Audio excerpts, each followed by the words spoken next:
और नूर की बारात किसे पेश करूं ये।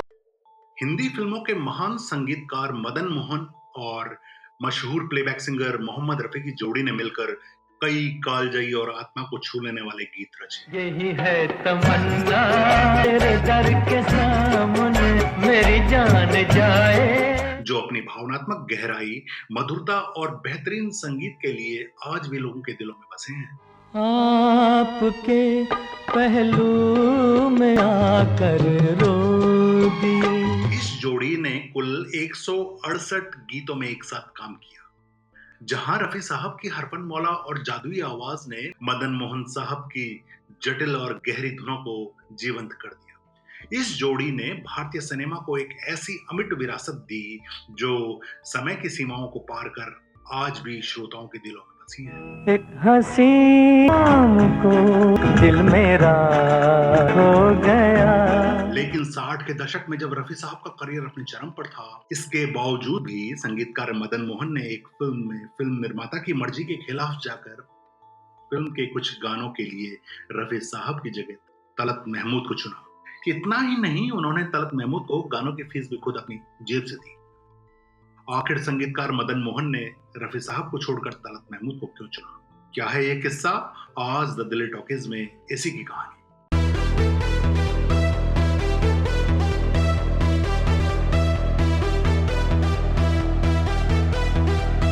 हिंदी फिल्म संगीत को नया आयाम देने वाले मदन मोहन अपनी संवेदनशील और गहरी संगीत में समझ के साथ साथ प्लेबैक सिंगर्स के बारे में अपनी मजबूत राय रखने के लिए भी जाने जाते थे।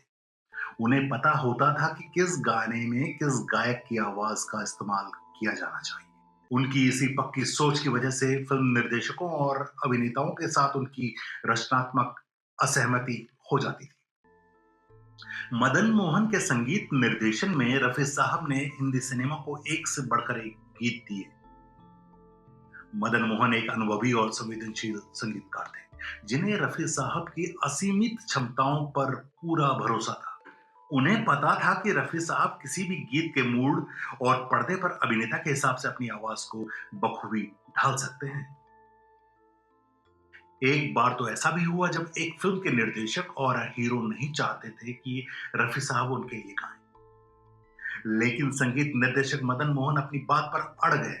उन्होंने साफ कह दिया था, गाएंगे तो सिर्फ रफी साहब।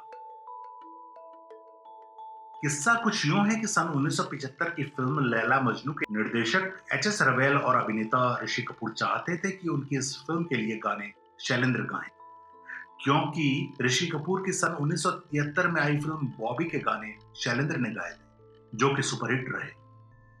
एच.एस. रवेल और खुद ऋषि कपूर को लगता था कि 20 साल के ऋषि कपूर पर 50 साल के रफी साहब की आवाज नहीं जचेगी। यह भी कहा जाता है कि दूसरी ओर फिल्म निर्माता और ऋषि कपूर इस फिल्म के लिए किशोर कुमार को लेना चाहते थे, जो कि सन 1970 के दशक की शुरुआत में बॉलीवुड के सबसे बड़े प्लेबैक सिंगर बन चुके थे। लेकिन इस फिल्म के संगीतकार मदन मोहन ने इन दोनों विकल्पों को साफ तौर पर ठुकरा दिया।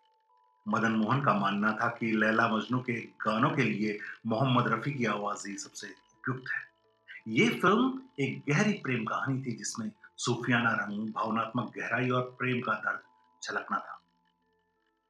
उन्होंने साफ कह दिया था कि अगर फिल्म में मोहम्मद रफी को नहीं लिया तो वे इस फिल्म को छोड़ देंगे। मदन मोहन साहब ने अपने फैसले को मजबूती से रखते हुए कहा, मेरे संगीत के लिए रफी साहब ही गाएंगे, वरना मैं इस प्रोजेक्ट पे काम नहीं करूंगा। वे जानते थे कि रफी साहब अपनी आवाज को एक युवा रोमांटिक हीरो के लिए इस तरह ढाल सकते हैं कि वो किरदार पर्दे पर साकार हो। हर जलवा था एक शोला उसने यार के सदके उस जुल्फ के कुर्बान। आखिरकार फिल्म के निर्देशक और निर्माता को मदन मोहन की बात माननी पड़ी और रफी साहब को फिल्म के लिए साइन कर दिया। रफी साहब ने फिल्म के सभी गाने गाए। मैं तेरे दर पे आया हूँ, कुछ करके जाऊंगा, होली भर के जाऊंगा। लगभग 50 साल के रफी साहब ने अपनी आवाज को 20 साल के ऋषि कपूर के लिए इतनी खूबसूरती से ढाला कि ये जोड़ी जादुई बन गई। फिल्म लैला मजनू के गानों ने रफी साहब और मदन मोहन की जोड़ी को अमर बना दिया। ये फिल्म और इसके गाने आज भी लोगों के दिलों में बसे हैं और हर बार जब ये गीत बजते हैं, प्रेम और सूफियाना रंग की एक अनोखी दुनिया श्रोताओं के सामने जीवंत हो उठती है। लेकिन जब 60 के दशक में रफी साहब का करियर सबसे ऊंचे शिखर पर था, तब संगीतकार मदन मोहन ने एक फिल्म के निर्देशक और डिस्ट्रीब्यूटर्स की मर्जी के खिलाफ जाकर एक फिल्म के कुछ गानों के लिए तलत महमूद को चुना। जबकि फिल्म निर्देशक और डिस्ट्रीब्यूटर्स चाहते थे कि ये सभी गाने रफी साहब गाएं। उन्होंने सन 1964 की फिल्म जहां आरा में मोहम्मद रफी की जगह तलत महमूद को चुनने पर जोर दिया। ये फिल्म मुगल काल के एक ऐतिहासिक प्रेम कथा पर आधारित थी, जिसमें माला सिन्हा और भारत भूषण मुख्य भूमिकाओं में थे। दरअसल 60 के दशक में तलत महमूद बहुत कम गाने गा रहे थे और वहीं फिल्म इंडस्ट्री में रफी साहब सबसे ज्यादा डिमांड में थे।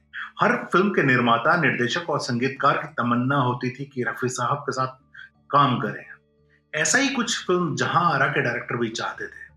वे चाहते थे कि फिल्म के सारे मेल वॉइस के गाने रफी साहब गाएं, लेकिन मदन मोहन जी के दिमाग में कुछ और ही चल रहा था। उन्होंने जिद की कि इस फिल्म में तलत महमूद कम से कम 3 गाने गाएंगे, बाकी रफी साहब गाएंगे, क्योंकि उन्होंने 3 गानों का संगीत तलत महमूद को ध्यान में रखकर तैयार किया था। लेकिन जब बात बढ़ गई तो मदन मोहन ने इस मुद्दे पर फिल्म छोड़ने की बात तक कह डाली। आखिरकार प्रोड्यूसर ओम प्रकाश ने मदन जी की बात मान ली और गानों को तलत महमूद की आवाज में रिकॉर्ड करवाया गया। मैं तेरी नजर का सुरूर हूँ, मुझे याद हो। और इस तरह से ये तलत महमूद के करियर के यादगार गाने बन गए। दरअसल संगीतकार मदन मोहन को तलत महमूद की कोमल, मुलायम और भावुकता से भरपूर आवाज बहुत पसंद थी, विशेषकर गजल शैली के गीतों के लिए। फिल्म जहां आरा एक ऐतिहासिक प्रेम कहानी थी जिसमें भावनाओं की गहराई, विरह और दर्द को बहुत सलीके से दर्शाना था। ऐसे में तलत महमूद की दर्द भरी और रूमानी आवाज इस मूड के लिए सबसे उपयुक्त थी। हालांकि ये फिल्म कॉमर्शियली हिट तो नहीं रही, पर मदन मोहन का निर्णय सही साबित हुआ। तलत महमूद साहब की आवाज में रिकॉर्ड ये गीत हमेशा हमेशा के लिए अमर हो गए। तेरी आँख के आंसू जाऊं ऐसी मेरी। ये भी कहा जाता है कि जब इस फिल्म के निर्माता ने तलत महमूद साहब को फीस देने में आनाकानी की तो मदन मोहन ने अपनी जेब से उनकी फीस का भुगतान किया, ताकि उनकी पसंद के गायक को वो सम्मान मिल सके जिसके वे हकदार थे। संगीतकार मदन मोहन की जिद रंग लाई। तलत महमूद की आवाज में गाए ये गीत आज भी श्रोताओं के दिलों को छूते हैं। फिर वही शाम, वही गम, वही तन्हाई। इन गजलों ने फिल्म की संगीत में पहचान बनाई और तलत महमूद की प्रतिष्ठा को फिर से स्थापित किया। संगीतकार मदन मोहन का ये निर्णय साबित करता है कि कभी-कभी जब कलाकार अपनी कला की आत्मा को समझते हैं और बाजार की मांग के आगे नहीं झुकते, तब जाकर इस तरह की अमर रचनाएं बनती हैं। आज के किस्से में इतना ही। मिलते हैं फिर किसी नए किस्से के साथ। तब तक के लिए गुड बाय।